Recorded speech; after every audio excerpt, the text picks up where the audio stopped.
gimana Bapak? Bapak kalau udah punya mau, nggak ada yang bisa larang. Walaupun istrinya, walaupun anaknya, maupun saya, Pak Hisam, siapa yang bisa larang? Nggak bisa.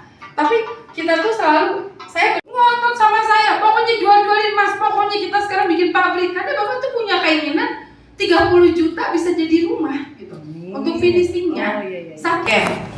Jadi teman-teman, alhamdulillah hari ini saya berterima kasih yang sudah berjuang hadir. Saya bukan bilang terima kasih yang hadir, yang sudah berjuang hadir. Kenapa? Karena datang ke sini pakai duit ya? Bu Enda kemarin udah ketakutan, gimana Bu nggak ada yang datang, biarin. Saya pengen tahu, yang datang itu adalah orang-orang pilihan, termasuk Ibu siapa Bu? Saking nggak pernah datang jadi saya lupa namanya. Coba kalau sering datang, padahal duitnya udah banyak loh, semua dia sekarang udah nggak jualan.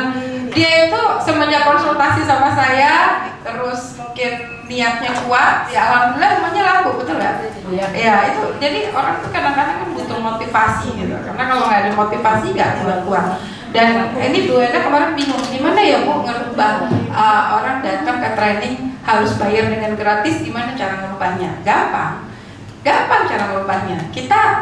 Kita bentuk tim baru. Artinya cari orang baru, karena kalau orangnya itu aja mereka detox. Jadi Bu Enda tuh kebingungan gimana cara merubah mindset Bu Narul misalnya dari yang gratis hingga berbayar. Saya belajar sama Om Sam, Bu Yani aja nanya, Om Sam tuh sekali datang 3 juta. Ya belajar sama ilmunya, gimana orang datang ke training 3 juta. Ini 250 aja alasannya segudang. Ada yang panas, ada yang batuk, ada yang alasan keluarga, ada yang apa, banyak lah. Saya tadi kiranya tuh Pak Asmet tuh nurut gitu, tapi ternyata beda sama Pak Slamet tuh sampai saya japri, ya kan, kemudian semua saya japri. Saya ngerti kenapa Pak Slamet dan Bu Latifah jalan, ya karena benar-benar mereka samina watona. Mau bayar tuh dia bayar aja gitu. Mau datang aja, nggak analisa. Makanya saya tuh ragu sama orang-orang yang maaf ya, saya pengen ngembangin Kopnas tapi Anda nggak samina watona. Padahal di Kopnas itu konsepnya ya, saya sampai hari ini 5 tahun ya samina watona, betul nggak Pak Hisam? Ini lagi kan Bapak punya ide gila lagi nih, ya kan? Ide gilanya apa? Itu yang namanya DTI udah kayak pabrik sekarang. Tanya ke Pak Hisam, saya nggak mau ikut campur aja, saya bilang terserah Bapak aja, saya nggak ikutan. Dia bikin pabrik hebel Bapak, bikin pabrik genteng Bapak, bikin lagi pabrik apa? Banyak. Jadi emang benar-benar semua diproduksi sendiri Pak Selamat. Ini saya bilang Bapak ini cuma satu yang kurang kerja, cuma satu yang kurang. Kita tuh nggak punya modal gitu. Tapi Bapak tuh dari dulu, percayalah teman-teman ya, Kopnas itu jalan karena memang nggak punya apa-apa.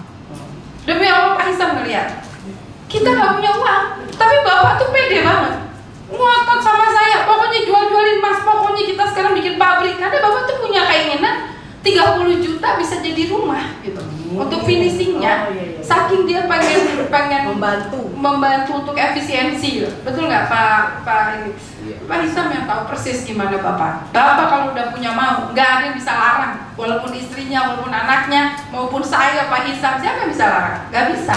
Tapi kita tuh selalu, saya bertentangan batin, tapi saya berusaha ya udah nggak apa-apa, tentangan batin kan wajar gitu. Tapi kita juga harus mensupport gitu ke depannya untuk jangka panjang. Jadi kalau Anda bilang, kok Ibu nggak dengerin mitra? Saya dengerin mitra. Justru karena saya dengerin, saya ingin membantu supaya mitra saya semuanya selamat. Ya, mumpung ada Pak Selamat di sini, betul nggak? Ya kan? Nah, jadi teman-teman silakan kita masuk. Ada kursi nggak? Tolong kursinya. Oke ya. Jadi buat teman-teman semua yang hadir di sini, ini kita ada papannya bawa sini, tolong. Jadi teman-teman. Mana Fitri udah? Oke, Fitri di belakang, nggak di sini. Bisa duduk nggak? Duduk sini aja. Masih ada lagi nggak tempat? Oh Ibu. Saya pengen terkeliling supaya bisa ngomong dari hati ke hati sama Anda. Oke ya, diskusi yang akan kita masuk ke permasalahan berikutnya. Ini terima kasih buat Pak Lukman yang mau belajar ya. Kita belajar lagi ya Pak Lukman ya, karena kita di sini akan ngomongin masalah. Oke, banyak orang yang datang ke Kopnas ya, dengan masalah-masalah di atas, yaitu ekonomi nggak bisa angsur. Oh, catatan yang kemarin. Oke, cari orang yang memang tidak bisa ngangsur, betul nggak teman-teman? Bukan orang yang punya sergaji, bukan orang kaya, bukan orang yang punya punya BI checking, bukan orang yang memang dia mampu secara finansial, bukan orang yang punya DP. Kenapa fokus saya ke situ? Karena teman-teman, Anda sekarang harus belajar merubah keadaan. Banyak orang di sini nggak bisa closing karena dia tidak bisa merubah keadaan. Apa yang merubah keadaannya? Artinya kalau Anda ketemu orang misalnya, jangan pernah saya tuh selalu belajar ya, jangan pernah Pak Juna nggak datang, harusnya datang, nggak datang. Mulai kenapa? Karena bayar.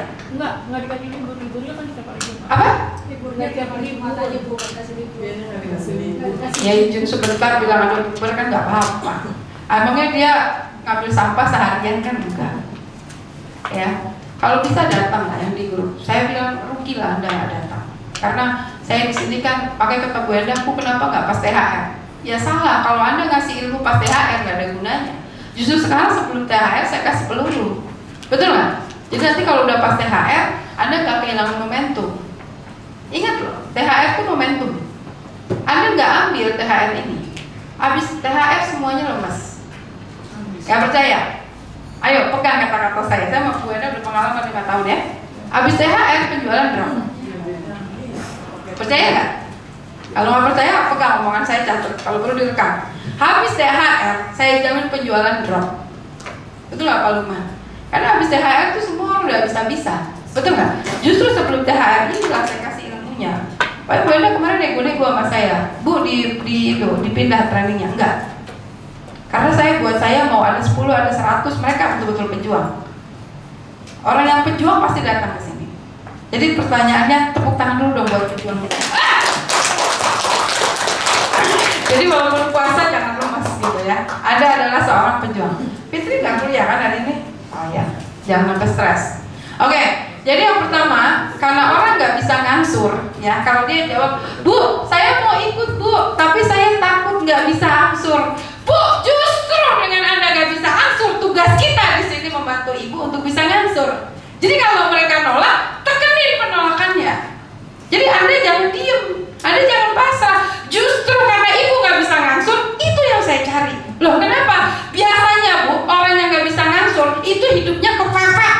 Betul nggak? Betul nggak? Betul nggak Bu Retno? Saya ngeliat Bu Retno bagus ini perjalanan Bu Tisno. Ya Bu Tisno perjalanannya udah bagus nih. Dia saya lihat gini, harusnya Ibu nih, kalau saya jadi saya nih, Ibu tuh harusnya pindah-pindah lokasi aja. Oke Bapak Ibu, saya perkenalkan Kopnas PD Balan. Kopnas begini-begini. Misalnya pertama di kolam, besok lagi di rumah sakit, besok lagi di mana? Gak apa-apa, itu bisa jadi tren Ibu gitu. Jadi Bu Tisno ini kreatif. Dia ngomongin Kopnas pindah-pindah Bapak Ibu. Besok ada di depan rumah sakit, besok ada di depan mana. Mungkin itu bisa jadi isi konten beliau. Karena kalau dipelajari di TikTok, ada orang yang kontennya misalnya netizen senang dia joget-joget gaya itu. Dia jogetnya pindah-pindah. Ada di pom bensin, ada di mana. Boleh itu idenya Bu Tisno, tepuk tangan dong buat Bu Tisno. Keren loh, dia pede loh di depan rumah sakit, di depan apa. Gue bilang keren juga ya. Bu Enda aja nggak berani gitu loh. Tapi Bu Tisno dengan pedenya, Bapak Ibu kalau Anda mau beli rumah di Kopnas, belakangnya kuburan. Iya bener loh. Iya bener. Ya Bu Enda aja nggak berani, coba tuh ngomong depan kuburan. Bu Enda takut. Bener, ini ide. Saya kasih tahu sama Anda. Jadi kayak misalnya Bu Hodija, oh saya sekarang udah punya warung misalnya gitu. Ya tiap hari aja mau depan warung. Oh gitu Bu. Tiap hari, Bapak Ibu hari ini menunya ini, tapi jangan lupa menu untuk kehidupan Anda adalah beli rumah. Rumah itu begini. Bumbunya ini, kan enak kita. Jadi kita tuh jangan ngerasa, oh gue punya kesibukan lain terus gak bisa jualan. Salah. Jadi kayak kemarin Bu saya lupa lagi. Uni Jalina, kan Ibu harus sering ke live saya, jadi saya pikun gitu kan. Uni kan kemarin bilang, saya sekarang udah di Bandung, saya mau bantu Bu Hodija di Bandung. Ya kalau perlu Ibu di Bandung tiap hari ngomong, saya sudah di Bandung. Ini ada di Ciwidey. Begini Kopnas begini. Saya ada di sini. Jadi Kopnas begini. Ini idenya Bu Tisno keren banget loh. Jadi tepuk tangan dong buat ide keren. Enggak yang paling seneng waktu dia lagi jualan rumah, makanya kuburan. Gue bilang seneng banget. Gue gak kepikiran gitu. Jadi teman-teman ingat ya, kalau Anda lihat teman-teman Anda punya ide bagus, ikuti